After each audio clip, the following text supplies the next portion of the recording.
So we are now recording. Welcome to the Nevada 2021 LSTA Program Overview session. Today, this is purely an overview of what's to come for this year, the types of grants we have, timelines, training available. I'm not going to get into any detail about any of the applications or any of the pieces of the applications. We can do that later, but this is just an overview. So I don't think it's going to last that long, maybe about 30 minutes. Feel free to ask me any questions, but let's just head into it. Okay, so here's our agenda today. We're just going to do an about LSTA. I always like to give context and history to everything. If you've applied for LSTA before, this will be a good refresher for you. If you're new to the program, this is a good foundation. We're going to talk about the available grants for this upcoming year. The timelines are about the only thing that has changed between this year and last year. Give you a quick look at the 2021 LibGuide, and then talk about the grant application help that exists and that I can do. Okay, does anyone want to add anything? Okay, we'll move on. Okay, so about LSTA. LSTA is the Library Services and Technology Act. It is a program of the Institute of Museum and Library Services, which is an independent federal agency. You can see from the slide, we're approaching 65 years of LSTA in some form or another. It started back in the 50s. And what I usually think of as our country's big infrastructure building period. It was a 5-year program. Perhaps a pilot program is a good word, a good way to describe it. But it started as a way to improve library services in rural areas. It was sponsored by our very own Cliff Young, and it went for 5 years, and apparently it was very, very popular and well embraced, because at the end of the 5-year period, it was reauthorized. It was tweaked a little bit to expand beyond rural libraries to include all libraries, and expand beyond just basic improvement of services to include construction. And so for the next 34 years, we cruised along with Library Services and Construction Act. I think quite a few libraries in Nevada benefited from the construction part, which is always good. It's always good to get more buildings out there. But then in 1996, federal government, LSTA decided, well, it was sort of determined that maybe the construction phase should maybe come to an end, and it then transitioned to information technology.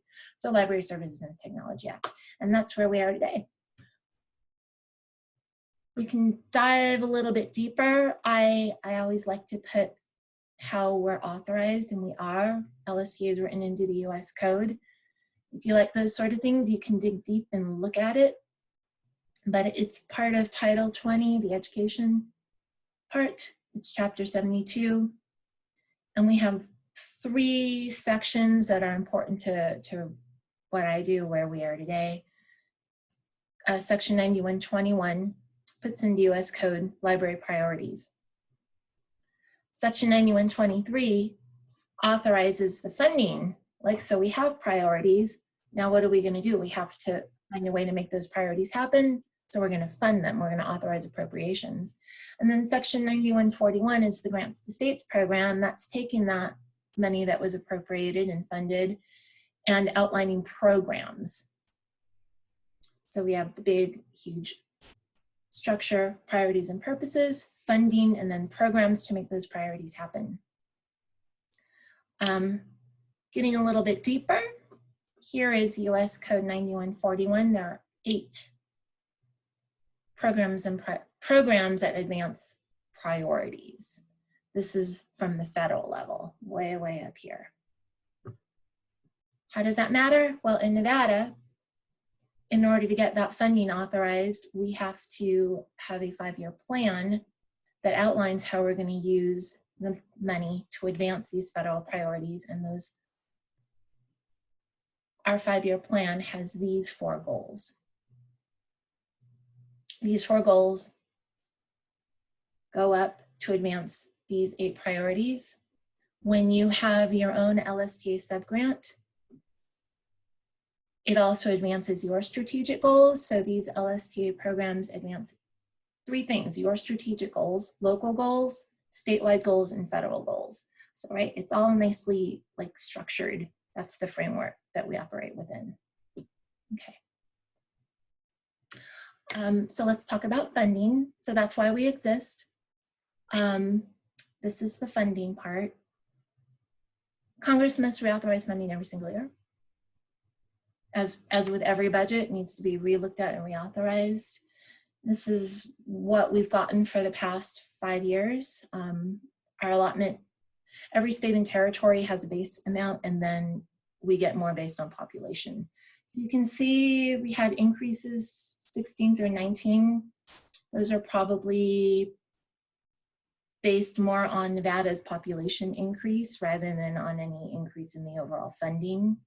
But then in 2020, we had a big bump because Congress authorized a lot more money to the LSTA program. So that plus our increase in population meant we got more money. I have no idea what's going to happen for 2021. I'm not sure what the census is going to show. I'm not sure if we're still on the upward swing in population. Right now, the current president's budget has only enough money for IMLS so they can close themselves out, shut themselves down. That's happened every year for the past several years. You know, there's negotiations, but that's always a consideration. You know, our funding may decrease. All the work and advocacy that all of you do for IMLS greatly helps, so thank you for that. Another factor that impacts how much funding we get is, it's called the maintenance of effort. It's how much the state of Nevada commits to funding library priorities. And I'm not sure what's going to happen with that either, because honestly, all state budgets have taken really big hits. So we're still sorting out maintenance of effort and all that. So as soon as I know what our funding is, and that probably won't be until spring, we'll let you know. But let's just proceed like we're gonna be just like 2020 and get the same amount. Okay. Oh, well, what do we do with that money? We use it for statewide programs like Talking Books, Rural Bookmobiles, Workforce Development, and we also give it out as subgrants, and that's why y'all are here, the subgrant part.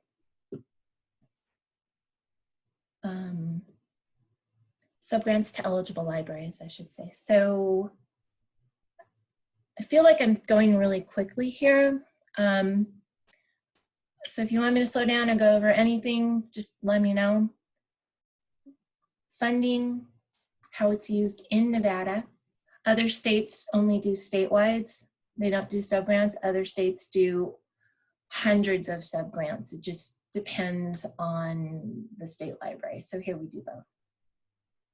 To be eligible, you've got to meet these criteria. Most of our libraries do. These criteria were approved in 2008 by the State Council on Libraries and Literacy. Right, but we have these, I have this in a document if you need, it's on the LibGuide. So in addition to these, if you're a public school, academic, consortia, or a nonprofit library-related organization, we have a few more. So if you're a public library, you must meet minimum public library standards, right? And you know if you do. And if you don't know, let us know and we will tell you. I'm gonna go back a bit. A question I get often is the participates in resource sharing through the Information Nevada program. That is, it's interlibrary loan. You agree that you will make your collection available to anyone who wants to borrow it. And you know, everyone participates in resource sharing. That's all that is. Oops. Oh, and there we are. That's the first part, all about LSTA in Nevada. Did I go too quickly? Did I miss anything? If you have any questions, look at chat. No, no, okay. Okay, then we'll go to the next section, available subgrants for federal year 2021. If you did subgrants this year, this is federal year 20. Really nothing has changed. The only thing that's changed is our competitive grant timeline. But if you didn't participate, we're gonna go over what we're gonna do. First of all, we have said that whatever our award is, we will commit 30% to going out as subgrants. So 30% of what we get is going out to you. How that breaks down, it's gonna look a little bit like this. Mini grants, we're gonna set aside about 200,000, and I say about because we really don't know how much funding we're gonna get, but it's probably gonna be about 200,000 to go to libraries as mini grants. You can have as many mini grants as you have the capacity to manage, up to a total of $10,000 per system. Right, so not per branch, per system. You can get professional development, continuing education. $1,500 per person per event. That amount is, it was created for, you know, traveling to conferences. That who knows what's going to happen next year.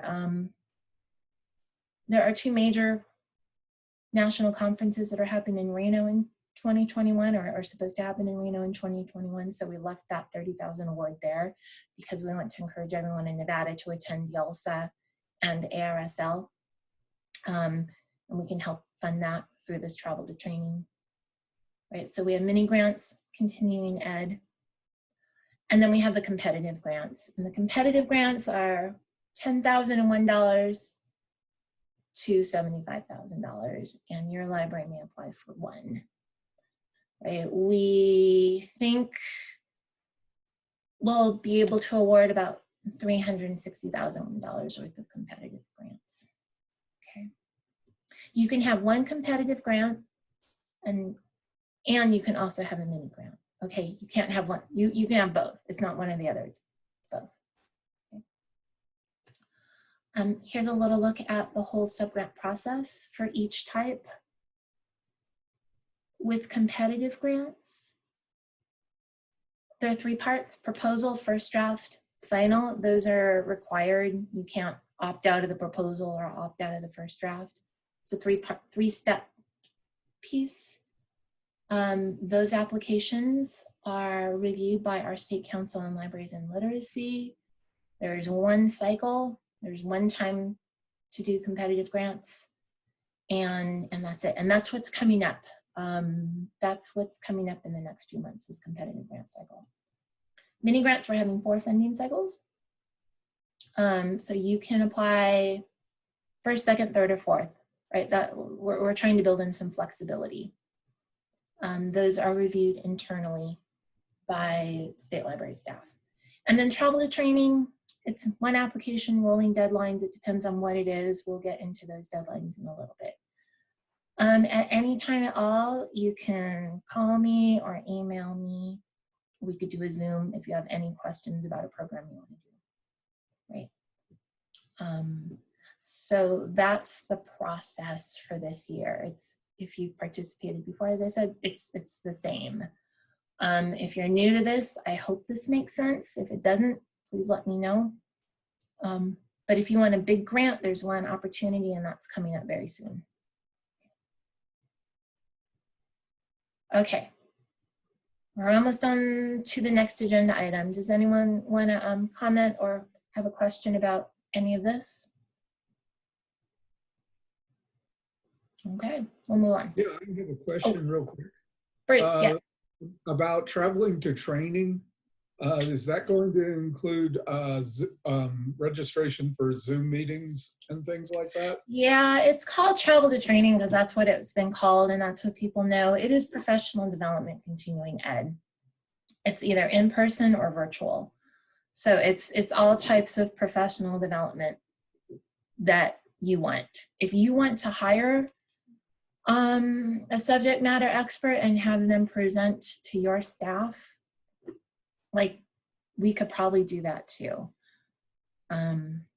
Okay, like if you want to have someone come speak to you about diversity, we might be able to fund that. I want to add that there was an executive order forbidding diversity training with federal funds. We're going to see what happens with that. But it's any type of training. Okay, Bruce? Answered? Thank you. Okay. Okay, deadlines, important dates and deadlines. I'm a very deadline-driven person. And first, we're going to talk about the competitive grants timeline. And this is the one thing that has changed from last year. Last year, we already started the process right now. We were like right in the middle of the proposal, right? We're in it. And COVID has just been so bizarre. And I'm aware that pretty much nothing's normal right now, and you're all overscheduled, and some libraries have closed again. And we talked it over internally and figured that the best way to maybe be flexible enough to allow for COVID is to shorten the timeline. Rather than drag it out, we'll just shorten it. Between now and January 15th, when the proposals are due, that's almost 2 months for you to think and ponder, though, and 2 months to call me and talk ideas out. But you don't have to commit to anything on paper until January 15th with your proposal. And even with your proposal, between the proposal and the first draft, you can still change things up. Like, there's that. All of these, the proposal that comes with feedback, lots and lots of feedback. The first draft comes with feedback, right? So it's a shorter process, but I hope it will work better for our situations now. If you're going to apply for a competitive grant, we always have council review and rank, but we have a Q&A session during our spring council meeting where council members will be able to ask you clarifying questions. It's a 15-minute Q&A. It's sort of built into the process. So when we finalize the spring council date and you've applied for a grant, competitive grant, you've made it that far, just beware, be reminded that you're gonna speak to council during Zoom. It'll be Zoom. It'll all be virtual. So I hope that makes sense. Once that's done, council reviews and ranks. We have funding recommendations and decisions. Awards will be announced in May, and then you can start your project July 1st. During federal year 19, which actually just ended, we normally end June 30th, but everyone was in such a state of disarray that projects weren't being able to be done because of COVID closures. We extended them all, but that involved a lot of paperwork because it's an agreement. And so for this current year 20, we extended it to August 31st. So everyone gets 14 months. And we're going to do that again for 2021. Everyone gets 14 months to do their project. Okay. Now we're going to move on to the mini grant timeline. Here are the 4 cycles. So if you wanted to do a mini grant and start July 1st, submit your mini grant by May 15th. If you're not quite there yet, you have 3 more deadlines to submit projects. Okay. It's the same for this year. Continuing ed that we were just talking about, if things go back to normal and you're able to fly and attend things throughout the country and you need to get airfare, I would like to have that application in my inbox 2 months before the start of the conference. If it's in person, no airfare 1 month prior. If it's virtual, virtual is really flexible. So it's just flexible. For any of these deadlines at all, if you need an extension, just let me know and we'll try and accommodate you. Most likely we can, sometimes we can't, but most likely any deadline can be extended, okay? Any questions about this part? Nope, alrighty. Okay, so that's it for timelines, important dates. The next section is the 2020 LibGuide.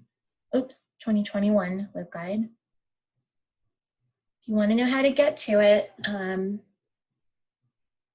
you can go to our website. It's under library. If you click on library, and it's the very, very first item under library development. And once you click on LSTA, you can click on federal year 21. If you want to just bookmark this link, you can do that. Right now, I'm going to go to the LibGuide.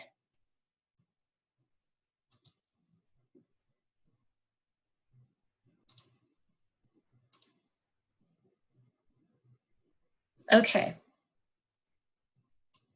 Do y'all see the LibGuide?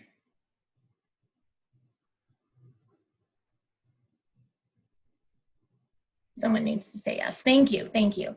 Okay, so this is what I sort of jokingly call my hit by a bus document. I try and put absolutely everything you will need regarding LSTA in the LibGuides. The 2020 LibGuide is built out. The 2021 LibGuide is still a work in process since we haven't actually started that year. This is how it's divided up. Available grants. Everything I just said about available grants is here, right? You actually want to apply for those things and you hit apply, and there's the competitive. The proposal is there. If you want to look at the proposal and start on it, you absolutely can. I don't have the application posted yet because I'm trying to stagger things, proposals first, but the application will be posted in December for you to look at. Won't be due for a while, but it's still there. Mini grant applications will be here. Travel to training, CE professional development, it's all the same things that will be posted here. All the guidance will be here. If you want to look at the evaluation rubric, how we evaluate your proposals. LST Measuring Success Framework cheat sheet. This is from IMLS. It's how projects are structured. Like everything is kind of broken down and structured, right? So it all fits in this framework. Here is the important dates calendar. All the webinars will be here. Oh, we're going to get to this section next, the webinars. Okay, so available, apply. You've applied, you've been awarded. Now you're going to manage your grant, and everything you need to manage your grant will be here. The manual, all the forms, the required surveys, IMLS guidance, stuff on publicity, how to credit IMLS. Okay. Here's a whole nother tab for important dates. It's the same thing, but it's just in its own little tab.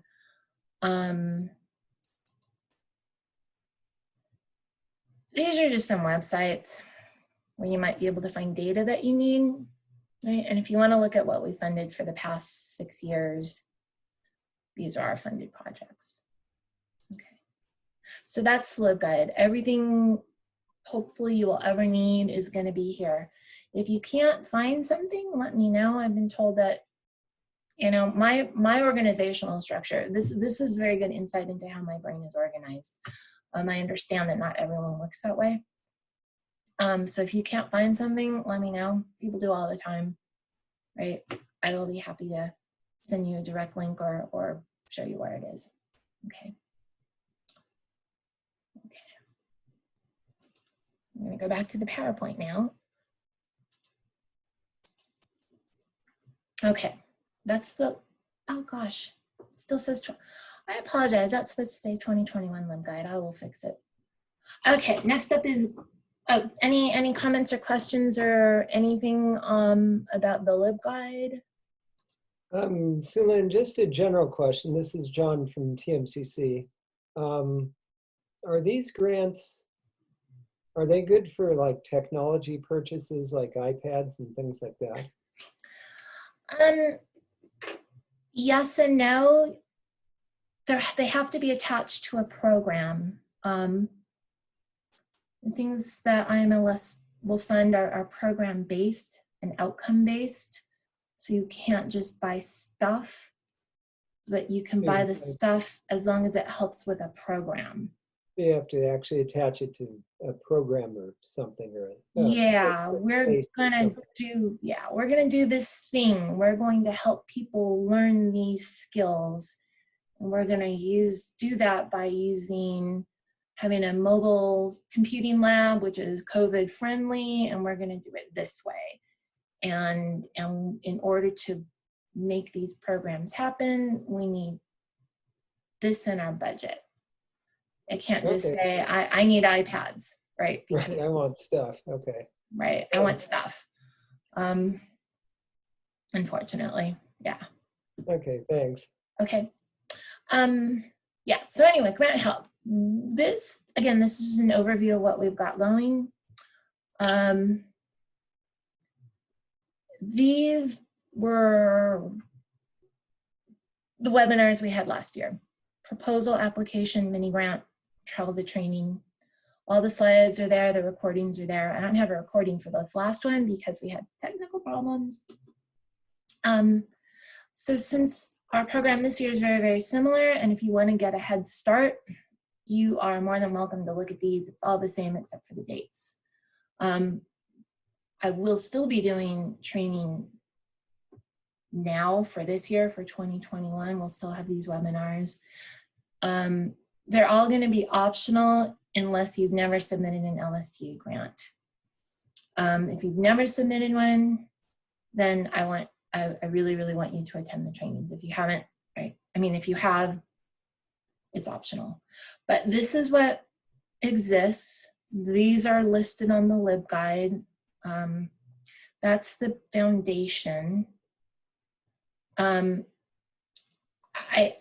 never like to duplicate efforts. So for upcoming webinars, we can dive a little bit deeper into outcomes and how IMLS likes you to have outcome-based projects, what that looks like. We can do that. Or I can just, suggestions. So give me your suggestions on what kind of training you feel you need to do a successful LSTA grant, right? And you can email that for me, and we're gonna have a little survey at the very end of this. You can put it in chat right now, however you want. But this is what we have right now. And I just wanna make sure that I'm not missing people's needs. So yeah, tell me what you want training on. New for this year, I just had this idea that I would try office hours, just like in school. Of course, you're free to email me anytime, but I thought I would just have regular Zoom office hours. Well, I will be there no matter what, and you can click on it and you can ask me a question to my face. Well, not to my face, but to my Zoom face, if you want. I haven't quite figured out what would be the best time or schedule. If you have thoughts on that, you can also let me know. But we will be doing this, and it will be posted on the LibGuide. Even though none of the applications and proposals are due quite yet, I really encourage you to call me or Zoom me or anything if you want to hash something out. A few applicants did that last year, and I think it worked because we were able to just talk things through, and I was able to ponder it, consult with my coworkers. So that is always an option. You don't have to wait to write it on a proposal to get to me. Like, right, that's not the only way. I said I wasn't going to talk about the application, but I wanted to put this slide in. It's just some general thoughts of looking at grants for the past however many years, and writing grants myself. Just, you know what's going on in your community. It's always good to have all of that data somewhere where you can get to it easily, rather than like going off in a million different directions trying to find the data that the grant asks for. Just, compile it, then you're ready to go.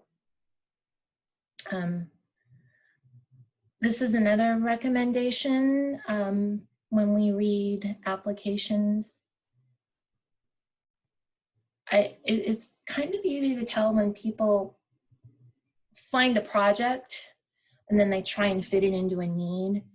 We would like you to identify a need and then find the best project to meet that need, rather than find a project and then try and fit it into a need, if that makes sense, right? So when you are creating a project, when you're writing your proposal, when you're thinking of your application, don't let the target audience get lost, right? It's just a big recommendation. And then final thoughts, just general thoughts on LSTA. Since it's federal funding, some things are allowed, some things are not allowed. They have just updated to CFR 200, and IMLS is right now looking at everything. The changes took effect November 12th. So they're looking at that right now, and they're going to be providing guidance on how that impacts, or whether or not any of these updates impact the IMLS LSTA program. So as we get a little bit further into the 2021 year, there may be changes, and we'll let you know. It'll be on the LibGuide. Everything will be on the LibGuide, but just bear in mind, things might change slightly. Okay. Oh, and that's it. That's actually all I have for you in this overview. Again, we didn't get into detail. I just wanted everybody to know where I'm coming from for this grant year, and that's it. Does anyone want to unmute themselves and chat, ask a question?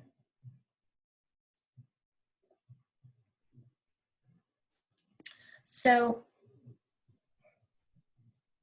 I have not written anyone's names down. I apologize. I do have the names from the Zoom registration, and that's good enough to show me who attended, who didn't. If you would like to take the survey to give me some ideas, you're welcome to do that. I'll pop the link in chat so it's easier to get to. This survey, by the way, is one of the required surveys by IMLS. You can see what it looks like, but it's not required. And that's it. Okay. So, Lynn, where's the Yes. recording going to be located? The recording will be on the LibGuide. So we're going to zoom back. I don't know if you can see, all the webinars are listed. We also have a YouTube channel. Every LSTA webinar anyone's ever done within our YouTube lifespan is on this channel. So you can go back and see what we used to look like, what I used to look like.